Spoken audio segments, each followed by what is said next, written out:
Hi, welcome to Study IQ. Study IQ में आपका बहुत बहुत स्वागत है। मेरा नाम है राकेश गवालरे और आज के इस वीडियो में हम लोग देखने वाले हैं जुलाई 2020 का छत्तीसगढ़ का करंट अफेयर। तो आइए स्टार्ट करते हैं। पहला क्वेश्चन आपके सामने है।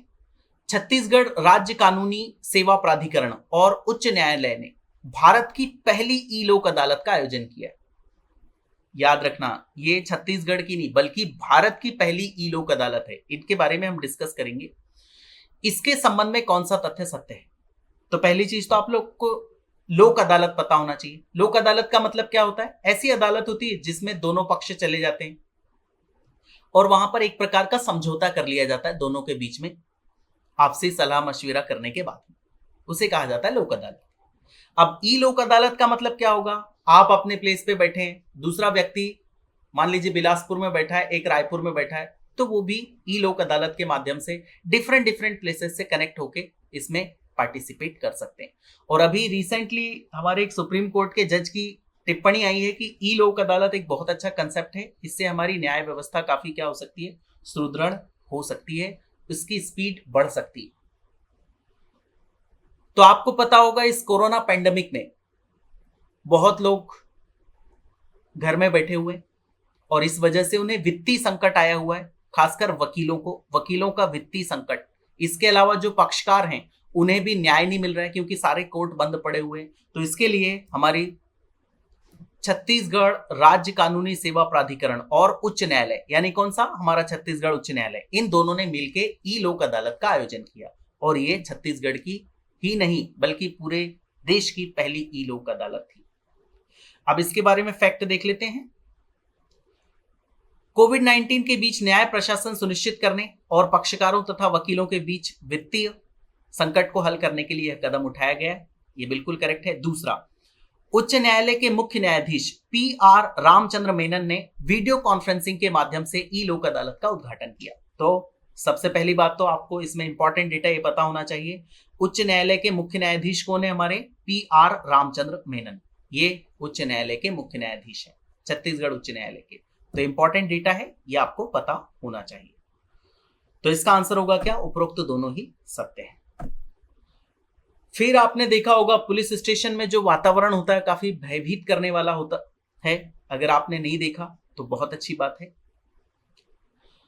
उसमें क्या होता है? पीड़ित महिलाएं और बच्चे या कोई भी हो वहां पे जाता है तो उसे एक फियर महसूस होता है और वो अपनी बात खुल के रख नहीं पाता।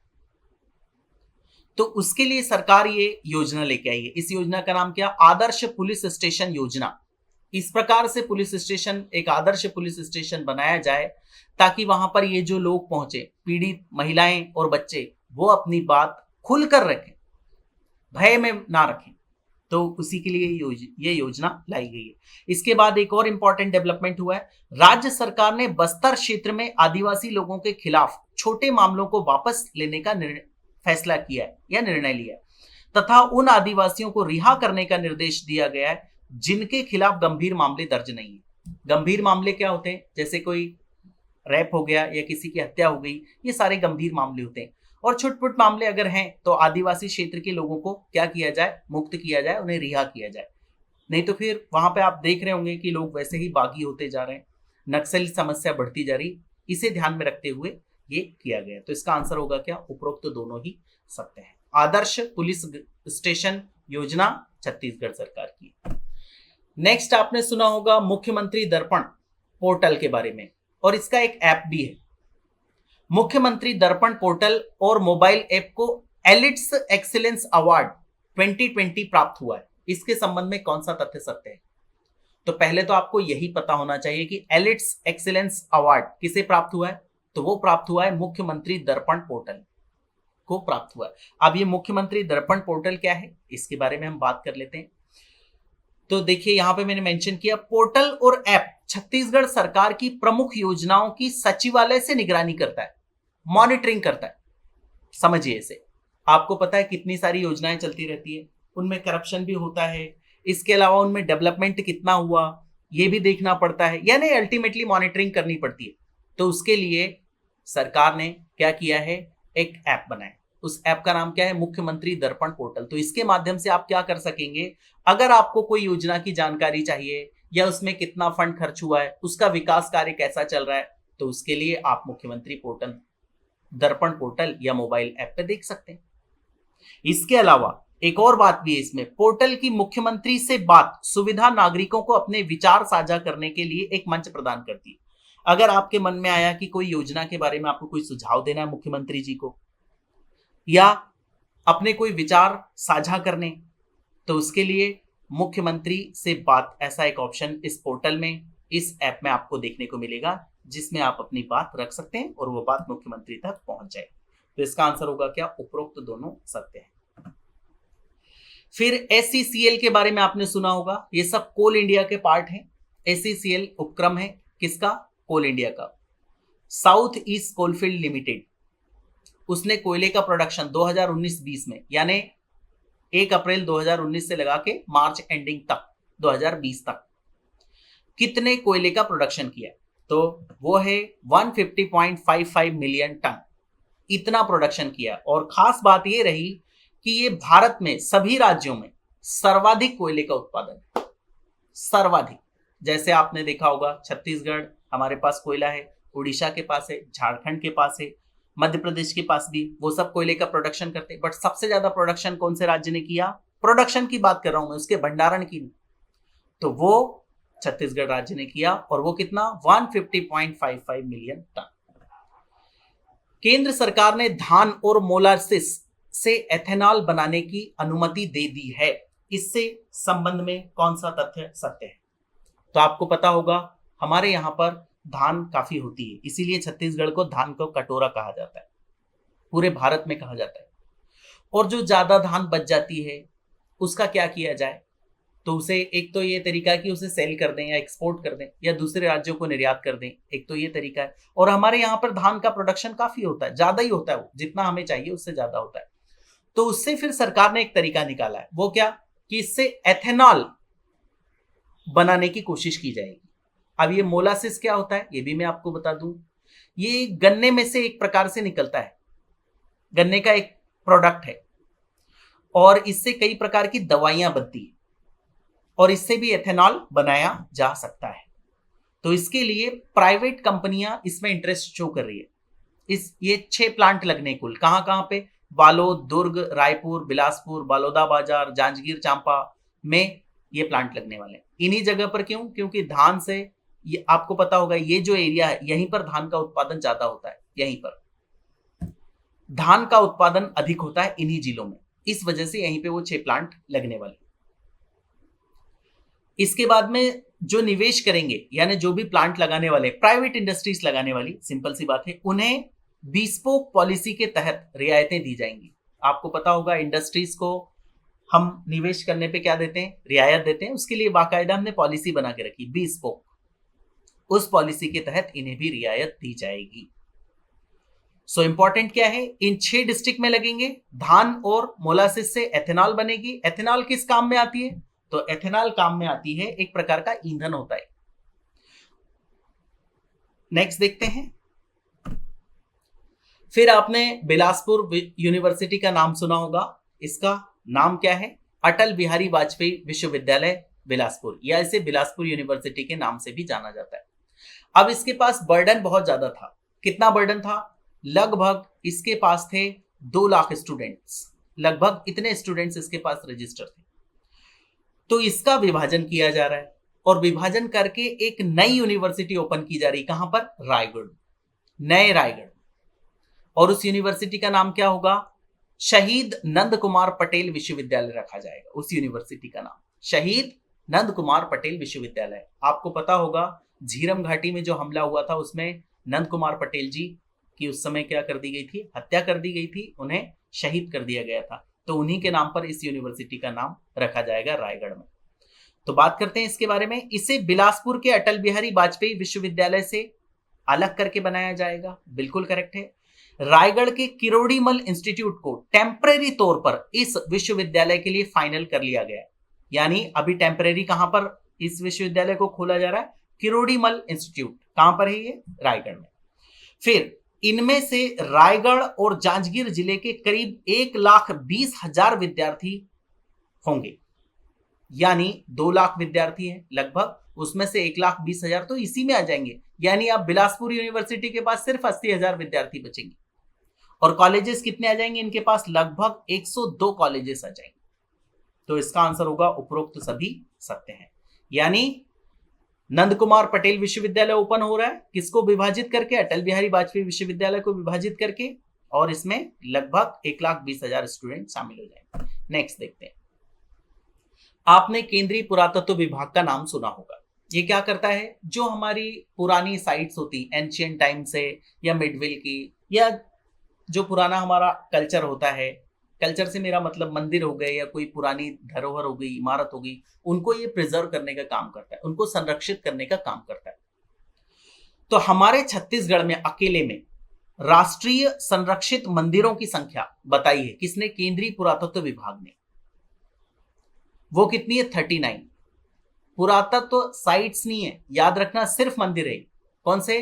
राष्ट्रीय संरक्षित मंदिर, जिन्हें संरक्षित किया जा रहा है। तो ऐसे कुल कितने मंदिर हैं? 39 मंदिर है छत्तीसगढ़ में, जिनकी देखरेख भी केंद्रीय पुरातत्व विभाग करता है। इनकी देखरेख भी कौन करता है? केंद्रीय पुरातत्व विभाग करता है। अब इससे रिलेटेड और भी डेटा है, थोड़ा सा वो देख लीजिए। इनमें सबसे अधिक 17 शिव मंदिर हैं। इंपॉर्टेंट बात है, कुल मंदिर कितने हैं? 39, और उसमें सर्वाधिक कौन से मंदिर है? शिव मंदिर है। और बाकी के बच्चे में आपको फिर 22 में मिल जाएगा विष्णु जी के, बुद्ध के, दंतेश्वरी देवी के, ये सारे मंदिर आपको देखने को मिल जाएंगे। टोटल 39 है, सर्वाधिक शिव मंदिर है। फिर राष्ट्रीय संरक्षित मंदिर 7वीं से 16वीं शताब्दी के मध्य के, 16वीं शताब्दी तक के हैं, 7th से 16वीं तक के। तो इसका आंसर होगा क्या? उपरोक्त दोनों ही सत्य हैं। तिब्बती मोनेस्ट्री मैनपाट के संबंध में कौन सा तथ्य सत्य है? तो पहली बात तो आपको पता होना चाहिए कि जब तिब्बत के ऊपर हमला किया था चीन ने और उसे अपने कब्जे में ले लिया, जो आज तक उनके कब्जे में है, तो वहां से जो दलाई लामा थे, वहां के धर्मगुरु, वो भागकर अपनी जान बचाकर भारत आए। भारत ने उसे शरण भी दे दी, और उनके साथ ही उनके बहुत सारे फॉलोवर्स और जो तिब्बती लोग थे वो यहाँ पर आए। खासकर वो धर्मशाला में है, हिमाचल प्रदेश के धर्मशाला में, और उसमें हमारे छत्तीसगढ़ में भी वो आकर बसे हुए। तो छत्तीसगढ़ में कहाँ आकर बसे हुए वो? उस जगह का नाम है मैनपाट, और ये बहुत अच्छी जगह है, सुंदर जगह है। कभी आपको वक्त मिले तो जाकर देखिए। यह छत्तीसगढ़ के सरगुजा जिले में स्थित है मैनपाट, और इसे क्या कहा जाता है? इसे छोटा तिब्बत भी कहते हैं। छोटा तिब्बत कहा जाता है किसको? मैनपाट को। क्यों? क्योंकि अगर आप वहां जाएंगे ना, तो आपको ध्यान करते हुए बौद्ध भिक्षु मिल जाएंगे, उनके मठ मिल जाएंगे, जिसमें ये काफी बड़ा है मैनपाट तिब्बती मोनेस्ट्री। और आपको जाके ये लगेगा नहीं कि आप छत्तीसगढ़ में, आप कहां पर हैं? तिब्बत में, ये आपको लगेगा। तो ये न्यूज में क्यों था? यहां 20 फुट ऊंची गौतम बुद्ध की प्रतिमा स्थापित की जा रही है, 20 फुट ऊंची। और इसके अलावा तिब्बत की परंपराओं को सहेजने के लिए एक गुरुकुल भी स्थापित किया जा रहा है। आपने देखा होगा जो बुद्धिस्ट लोग होते हैं वो ज्यादातर टाइम ध्यान करते रहते हैं और वो उसी में मग्न रहते हैं। तो इसी के तहत उन्हें क्या सहेजना है, जो पुरानी परंपराएं, क्योंकि जो नए बच्चे आते हैं वो कब समझेंगे इसको? तभी समझेंगे जब उन्हें बताया जाएगा। बताए जाने के लिए ये गुरुकुल ओपन किया जा रहा है। तो इसका आंसर होगा क्या? उपरोक्त दोनों ही सत्य हैं। इंपॉर्टेंट है इसमें, छोटा तिब्बत किसे कहा जाता है, या ये भी बोल सकते हैं कि छत्तीसगढ़ का तिब्बत किसे कहा जाता है, तो वो मैनपाट को कहा जाता है। जहां पे नेक्स्ट क्वेश्चन देखिए, चरोदा भिलाई में railway energy management company limited REMCL 50 megawatt का सोलर प्लांट लगा रही है। अब ये सोलर प्लांट लगाने की जरूरत क्या है? तो आपको पता होगा सोलर प्लांट एक क्लीन एनर्जी देता है, ग्रीन एनर्जी भी जिसे कहते हैं, और इससे कोई प्रदूषण नहीं होता है। क्योंकि आप सोलर एनर्जी का यूज करेंगे, कोई प्रदूषण होगा क्या? संभव ही नहीं है। और इसे एक रिन्यूएबल एनर्जी माना जाता है। जैसे कोयले को आप यूज करते हैं, तो पहली बात तो उसको जलाएंगे तो उससे बहुत सारा प्रदूषण होगा। प्रदूषण होने के बाद भी कोयला एक ना एक दिन खत्म हो जाएगा, क्योंकि उसके लिमिटेड भंडार है और फिर उसको बनने में करोड़ों अरबों साल लगते हैं। पर सोलर एनर्जी के साथ तो ऐसा नहीं है। तो इसी के तहत इस सोलर प्लांट की स्थापना के बाद रेलवे की बिजली पर निर्भरता कम होगी तथा ग्रीन एनर्जी को बढ़ावा मिलेगा। इससे जो हम यूज करते हैं अमरकंटक एक्सप्रेस को चार्ज किया जाएगा। इससे रिचार्ज का मतलब क्या? चार्ज करने का मतलब ये है कि आपने देखा होगा रेलवे में कई सारे पॉइंट्स होते हैं जहां पर आप मोबाइल चार्ज करते हैं, और भी अगर आपको कोई इलेक्ट्रॉनिक सामान उसमें लगाना हो तो वो जो बिजली होती है वो डीसी करंट होता है, एसी करंट नहीं होता है। कौन सा होता है? डीसी। तो उनको चार्ज करने के लिए ये 50 मेगावाट का सोलर प्लांट काम में लाया जाएगा। कहाँ पे स्थापित किया जा रहा है? चरोदा भिलाई में। इंपॉर्टेंट है, ये 50 मेगावाट का है। और इससे किसको रिचार्ज किया जाएगा? दुर्ग से भोपाल तक चलने वाली अमरकंटक एक्सप्रेस को रिचार्ज किया जाएगा। काफी इंपॉर्टेंट है। साथ ही आने वाले दिनों में इस तरह कुछ और ट्रेनों को सोलर पैनल के सहारे चलाने की योजना भी है। और फिर एक और डेटा एडिशनल अगर आपको दिख रहा हो तो ये 122 हेक्टेयर जमीन का ये प्लांट होगा। याद रख पाए तो ठीक है, नहीं तो कोई बात नहीं। नेक्स्ट देखते हैं। फिर एक कम्युनिटी है, दलित कम्युनिटी है ये, रामनामी समाज। और आज से करीब 100 साल पहले इनका जब ज्यादा बहिष्कार किया जा रहा था, इन्हें मंदिरों में प्रवेश नहीं दिया जाता था, और आज भी कई जगह पर दलितों को मंदिरों में प्रवेश नहीं है, कई जगह पर नहीं। तो ऐसे रामनामी समाज ने क्या किया? फिर उन्होंने कहा कि चलिए हम आपके मंदिर वगैरह ही छोड़ देते हैं, हम किस में विश्वास करेंगे? मूर्ति पूजा में से उनका विश्वास ही हट गया, वो सिर्फ राम का नाम लेने लगे। और इसे गोदना प्रिय समाज कहते हैं। गोदना प्रिय क्यों? क्योंकि ये अपने पूरे शरीर पे राम राम राम ऐसा गुदवा लेते हैं, पूरे शरीर पे। इवन ये जो कपड़े पहनते हैं उसके ऊपर भी राम राम लिखा होता है। इस वजह से इसे गोदना प्रिय समाज कहा जाता है। अब इनके कल्चर में ये क्वेश्चन आपको आ सकता है एग्जाम में। मूलतः जांजगीर चांपा, रायगढ़, बलौदा बाजार, भाटापारा, महासमुंद और रायपुर जिले के लगभग 100 गांवों में आज भी इनका बसेरा है, लेकिन गिनती के ही परिवार बचे। ऐसा कहा जाता है कि करीब 21,000 इनकी जनसंख्या थी, 21,000। बट अब कम हो रही धीरे धीरे। क्यों? क्या ये खत्म हो गए? क्या इनकी डेथ हो गई? ऐसा नहीं, बल्कि अब इन्होंने ये जो गोदना गुदवाने का चलन है इसको ही बंद कर दिया। यस, आजकल की जो नई पीढ़ी है उन्होंने कहा चलिए छोड़िए, ये नहीं करेंगे। इस वजह से इनकी जनसंख्या क्या होती जा रही? कम होती जा रही। मिशनरियों के बढ़ते प्रभाव और समाज के लोगों को निम्न समझे जाने के कारण पूजा आदि से वंचित रखने के फलस्वरूप रामनामी समाज की स्थापना की गई थी। और समाज के लोग मांस मदिरा का सेवन नहीं करते। मांस मदिरा का सेवन नहीं करना तो अच्छी बात है, उसमें भी खासकर ये वाला सेवन ना करना तो बहुत ही अच्छी बात है। उसके बाद देखिए, रामनामी समाज का सबसे बड़ा धार्मिक आयोजन 3 दिवसीय बड़े भजन मेला होता है। नाम क्या है उसका? बड़े भजन मेला। और ये कहां पे होता है समझना, ये है महानदी। तो एक साल इसके इस पार होगा, दूसरे साल इसके इस पार होगा, ऐसा होता है। यही मैंने यहां लिखा है। यह आयोजन एक साल महानदी के उस पार और एक साल इस पार होता है, तथा बड़े पैमाने पर, इंपॉर्टेंट है ये पॉइंट, हाँ ध्यान देना, बड़े पैमाने पर भंडारा होने पर भी इसमें मक्खी कहीं नजर नहीं आती। बड़े आश्चर्य की बात है, इतना बड़ा भंडारा होता है, इतने लोग वहां इकट्ठे होते हैं, फिर भी वहां पर आपको एक भी मक्खी देखने को नहीं मिलती। यह मेले की पवित्रता और स्वच्छता का भी प्रतीक है। इसलिए इसका आंसर होगा क्या? उपरोक्त सभी सत्य हैं। ये सारे पॉइंट सत्य हैं।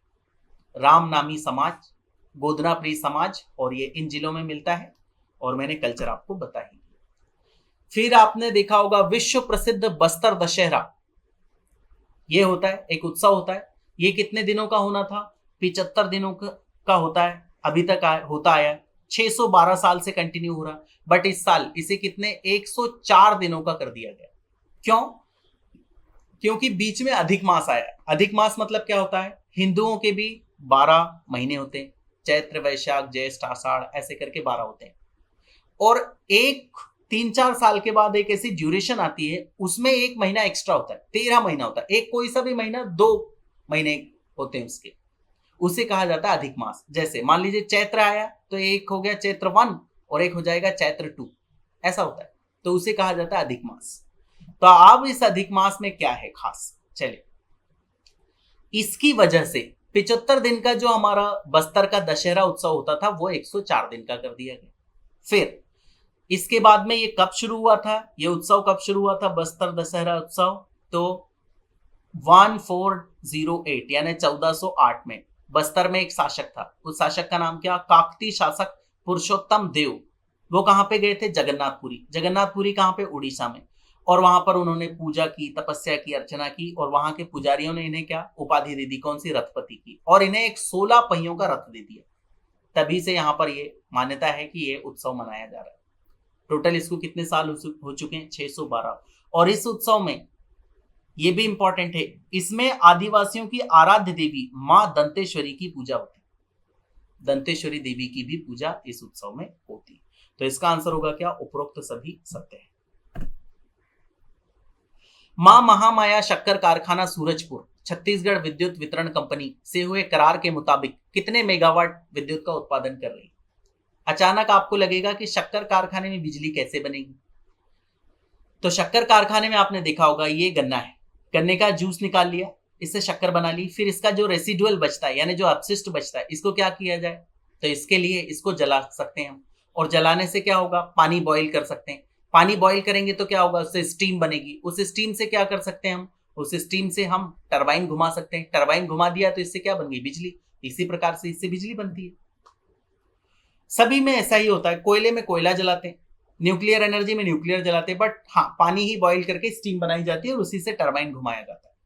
मां महामाया शक्कर कारखाना सूरजपुर छत्तीसगढ़ विद्युत वितरण कंपनी से हुए करार के मुताबिक कितने मेगावाट की बिजली बनाने वाली है? तो ये बनाने वाली है 6 मेगावाट की बिजली बनाने वाला। कौन? मां महामाया शक्कर कारखाना सूरजपुर। नेक्स्ट देखते हैं, नक्सली सरेंडर के लिए सरकार लोन वर्राटू अभियान चला रही है, इसके संबंध में कौन सा तथ्य सत्य है? तो लोन वर्राटू का मतलब क्या होता है? घर वापसी। गोंडी भाषा का ये शब्द है। लोन वर्राटू का मतलब क्या? अपने घर वापसी। अब इसके सरकार ये कोशिश करे कि जो भी आदिवासी भाई गलती से रास्ता भटक गए और नक्सली हो गए तो उन्हें समझाया जाए कि आप मुख्य धारा में लौट आइए। इसी वजह से ये अभियान चलाया जा रहा है। कई प्रकार के सरकार बीच बीच में अभियान चलाती है, जैसे सलवा जुडुम्बी आया था, अनफॉर्चुनेटली वो इतना सक्सेसफुल नहीं रहा। तो इसके संबंध में पहला तथ्य यह है कि लोन वर्राटू का स्थानीय भाषा में मतलब होता है अपने घर वापसी। अगर आप रास्ता भटक गए और गलत रास्ते पे चले गए, नक्सली बन गए, तो आप अपने घर वापसी कर सकते हैं। और इसमें करती क्या है सरकार? इस अभियान में पुलिस गांव में नक्सलियों के पोस्टर लगा रही है और मुख्य धारा से जोड़ने की अपील गोंडी भाषा में कर रही है। याद रखना, स्थानीय भाषा होती है कौन सी? गोंडी भाषा, जो ज्यादातर आदिवासी एरिया में हमारे नक्सल प्रभावित जिलों में बोली जाती, गोंडी भाषा। होता यह है कि जो आदिवासी लोग होते हैं वो most of the time English या फिर हिंदी उतनी समझते नहीं। इस वजह से उनके स्थानीय भाषा में उन्हें समझाने की कोशिश की जा रही कि आप क्या कर लीजिए, लोन वर्राटू कर लीजिए। लोन वर्राटू मतलब क्या? अपने घर वापसी कर लीजिए, गलत रास्ते पे आप भटक गए तो। और इसका कुछ असर भी हुआ है। यह अभियान मुख्यतः सुकमा, बीजापुर, नारायणपुर और दंतेवाड़ा में चलाया जा रहा है। इस अभियान के तहत अभी तक 45 से अधिक नक्सलियों ने सरेंडर कर दिया, यानी काफी हद तक इसको सफलता भी मिली है। तो इसका आंसर होगा क्या? उपरोक्त सभी सत्य है। तो ये आपको पता होना चाहिए, लोन वर्राटू अभियान नक्सलियों के सरेंडर के लिए। नेक्स्ट देखते हैं, छत्तीसगढ़ सरकार ने 15 विधायकों को संसदीय सचिव बनाया है, इसके संबंध में कौन सा तथ्य सत्य है? तो आपने सुना होगा, जैसे किसी विधानसभा में 100 सदस्य हैं तो उसमें से सिर्फ 15 ही मंत्री बन सकते हैं, सिर्फ 15। क्यों? क्योंकि ऐसे तो फिर आप क्या करेंगे, 100 के 100 को मंत्री बना देंगे, सभी को लाल बत्ती दे दी। सभी को लाल बत्ती देने के बाद में सभी क्या करेंगे? सिक्योरिटी चाहिए सभी को, तो फिर जनता का पैसा जाएगा, टैक्स का पैसा जाएगा। इस वजह से एक नियम है हमारे भारत में, क्या कि जितने भी विधानसभा या लोकसभा की संख्या है उससे सिर्फ 15% ही मंत्री बनाए जा सकते हैं, उससे ज्यादा। तो इसके तहत सरकार ने फिर क्या किया, जो विधायक असंतुष्ट रह जाते हैं यानी जो मंत्री नहीं बन पाए, तो उन्हें फिर सरकार क्या करती है, कैबिनेट ये बना देती है, संसदीय सचिव। कोई सिर्फ अकेली छत्तीसगढ़ सरकार नहीं बना रही, बहुत सारी सरकारें यही करती है। जैसे दिल्ली में भी बनाए गए थे, वहां तो 70 विधानसभा सीट्स हैं और करीब आई थिंक वहां पे भी 15 संसदीय सचिव बना दिए गए और उन्हें कैबिनेट का दर्जा दे दिया। अब ये इसके बारे में बात करते हैं। यह एक असंवैधानिक पद होता है, यानी हमारे संविधान में संसदीय सचिव का कोई जिक्र नहीं, परंतु इन संसदीय सचिवों को कैबिनेट मंत्री का दर्जा प्राप्त होता है। लाल बत्ती मिल जाती है, सिक्योरिटी मिल जाती है, पुलिस मिल जाती है आपको। यह एक वित्तीय लाभ का पद होता है तथा संसदीय सचिव कैबिनेट मंत्री के कार्य करने में सहायता करते हैं। यानी जैसे कवासी लखमा जी हैं संसद, ये क्या है, कैबिनेट मंत्री, तो इन्हें मदद करेगा एक कोई सा भी जो संसदीय सचिव होगा, या दूसरे जो कैबिनेट मंत्री हैं जैसे सिंहदेव जी हैं उन्हें मदद करेगा, या फिर मुख्यमंत्री को ही मदद करने लगे काम कराने में, उन्हें कहा जाता है क्या, संसदीय सचिव। और इन्हें शपथ कौन दिलाता है, तो इन्हें शपथ दिलाते हैं मुख्यमंत्री, राज्यपाल नहीं दिलाते, याद रखना। क्योंकि राज्यपाल ने अगर शपथ दिला दी तो वो तो मंत्री हो गए ना, कैबिनेट मंत्री हो गए या मिनिस्टर हो गए, कैबिनेट में आ गया, जबकि 15% से ज्यादा तो आप मंत्री बना ही नहीं सकते। तो इसलिए इसे इन्हें शपथ कौन दिलाता है, मुख्यमंत्री। तो इसका आंसर होगा उपरोक्त तो दोनों ही सत्य है। नेक्स्ट देखते हैं। फिर कुछ सिक्के मिले हैं जिनके बारे में कहा जा रहा है कि ये 17वीं से 18वीं शताब्दी के सिक्के हैं, और कहा जा रहा है कि भोसले शासकों ने बनाए हैं ये सिक्के। ये कहां पर मिले, तो एक डेवलपमेंट का काम चल रहा था, कहां पर, गोपाल तालाब धमधा दुर्ग में ये काम चल रहा था, और वहां पर ये सिक्के मिले हैं। उनकी अभी जांच की जा रही है अच्छी तरह से कि ये कब के सिक्के हैं और किसने ढलवाए हैं। ऐसा कहा जा रहा है कि ये भोसले शासकों के हैं। तो इसका आंसर होगा क्या, गोपाल तालाब धमधा दुर्ग में सिक्के प्राप्त हुए। फिर एक संगीत विद्यालय है हमारे छत्तीसगढ़ में जो एशिया का पहला संगीत विद्यालय है। कौन सा, इंदिरा कला संगीत विश्वविद्यालय खैरागढ़, विद्यालय नहीं सॉरी, ये विश्वविद्यालय है खैरागढ़। इसका कुलपति बनाया गया किसको, मोक्षदा चंद्राकर जी को, जिन्हें हम क्या कहते हैं, ममता चंद्राकर भी कहते हैं। इन्हें क्या बनाया गया, कुलपति बनाया गया, किसका, इंदिरा कला संगीत विश्वविद्यालय खैरागढ़ का। तो इनके बारे में कुछ फैक्ट मैंने रखे। पहले तो आपको ये पता होना चाहिए कि किन्हें बनाया गया है, ये आपको मालूम होना चाहिए। फिर अगर आप ये सब डेटा भी याद रख पाते हैं तो बहुत अच्छी बात है, नहीं याद रख पाते तो कोई बात नहीं। ममता चंद्राकर जी को पद्म श्री पुरस्कार प्राप्त है जो 2016 में इन्हें प्राप्त हुआ था। इसके अलावा इन्हें छत्तीसगढ़ रत्न का पुरस्कार भी प्राप्त है। फिर छत्तीसगढ़ राज्य अलंकरण समारोह में लोक कला के क्षेत्र में उत्कृष्ट सेवाओं के लिए वर्ष 2012 में दाऊ मंदरा जी सम्मान से भारत के तत्कालीन राष्ट्रपति के कर कमलों से भी अलंकृत इन्हें किया जा चुका है। यह सम्मान भी इन्हें प्राप्त है, दाऊ मंदरा जी सम्मान। काफी बड़ी पर्सनालिटी है ये। और ये क्या है, एक लोक गायक है, यानी हमारे छत्तीसगढ़ के जो लोकगीत हैं उनका ये गायन करती है। कौन, मोक्षदा चंद्राकर जी। तो आंसर होगा इसका क्या, उपरोक्त सभी सत्य हैं। मैं फिर से बता दूं, एग्जाम में इतने इजी ऑप्शंस आने वाले नहीं है, सिंस मैं आपकी एग्जाम नहीं ले रहा हूं इस वजह से मैंने इजी ऑप्शंस रखे। नेक्स्ट देखिए।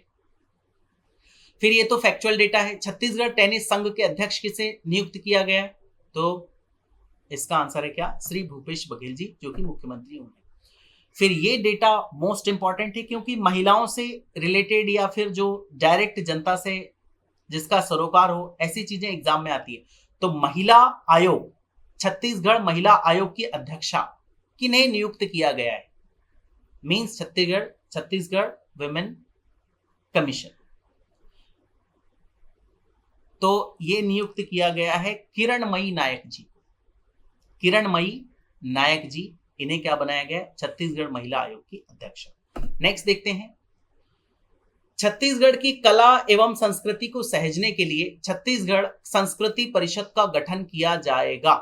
इसके संबंध में कौन सा तथ्य सत्य है, तो सबसे पहली बात तो यही डेटा अपने आप में इंपॉर्टेंट है कि कला एवं संस्कृति की परिषद बनाई जा रही है हमारे छत्तीसगढ़ में। क्योंकि हमारी जो मुख्यमंत्री है उनका कहना यह है कि पहले हमारा जो कला संस्कृति चलता था वो कहां से चलता था, भोपाल से, अविभाजित मध्य प्रदेश में। बट जब से छत्तीसगढ़ अलग हुआ तो इसके लिए कोई खास काम किया नहीं गया। इस वजह से इनके बीच में जितने भी ये इनकी परिषद है या जो छोटी मोटी इकाइयां हैं, इनके बीच में सामंजस्य नहीं है। उसके लिए एक परिषद बना दी जाए ताकि वो सब एक छत के नीचे आ जाए, एक अम्ब्रेला के नीचे आ जाए, ताकि उनके बीच में सामंजस्य अच्छी तरह से हो सके।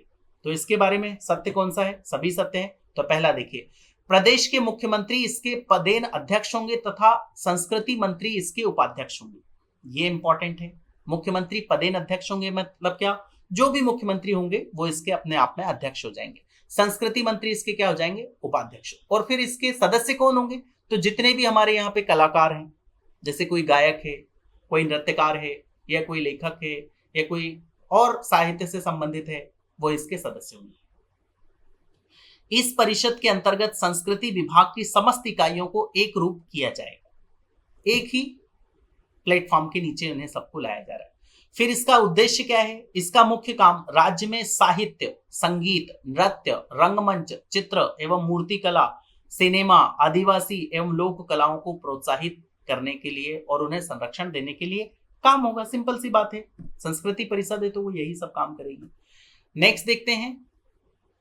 फिर मैंने आपको पहले के करंट अफेयर में भी बताया कि इंस्पिरेशनल डिस्ट्रिक्ट यानी क्या, आकांक्षात्मक जिले, ऐसे जिले जो कि पिछड़े रह गए विकास में, ऐसे सरकार ने करीब, केंद्र सरकार ने 115 के लगभग पूरे देश में जिले सेलेक्ट किए, जिन्हें सरकार क्या कर रही है? विशेष सुविधाएं प्रदान कर रही है। विशेष सुविधा से मतलब फंडिंग दे रही उन्हें, कोई और जैसे इंटरनेट वगैरह या डेवलपमेंट के लिए जो भी चीजों की रिक्वायरमेंट है वो अवेलेबल करा रही, ताकि वो जल्दी से जल्दी डेवलपमेंट कर पाए। तो इन्हें फंड देने के बाद, ये सुविधा देने के बाद इन्हें फिर रैंकिंग दी जाती है। उसका नाम क्या है? Delta ranking. और ये देखा जाता है कि किसने अच्छा प्रदर्शन किया इसमें। तो इसमें हमारा छत्तीसगढ़ का एक जिला जिसने पूरे देश में, राज्य में नहीं बल्कि पूरे देश में सबसे अच्छा प्रदर्शन किया है। हमारे छत्तीसगढ़ से भी तकरीबन आई थिंक 10 जिले शामिल हैं इस आकांक्षात्मक जिलों में। तो उसमें सबसे अच्छा पूरे देश में प्रदर्शन करने वाला कौन सा जिला है? तो वो है बीजापुर। ये नीति आयोग का है। ये जो योजना है ये किसकी है? नीति आयोग की, या फिर केंद्र सरकार की बोल सकते हैं। नीति आयोग मींस क्या? National institute for transforming India, ये है इसका फुल फॉर्म। फिर शहीद वीर नारायण सिंह स्मारक और मानव संग्रहालय नवापुर रायपुर में खोला जा रहा है। इसके संबंध में कौन सा तथ्य सत्य है? तो पहले तो आपको मैं बता दूं, शहीद वीर नारायण जी जो थे वो एक आदिवासी व्यक्ति थे और ये स्वतंत्रता संग्राम सेनानी रहे। इन्होंने 1857 की क्रांति में भाग लिया था अंग्रेजों के खिलाफ। ये जेल से भागे और 500 लोगों की इन्होंने क्या बनाई थी? एक ग्रुप बनाया और अंग्रेजों पे हमला किया, बट अनफॉर्चुनेटली बाद में वो शहीद हो गए।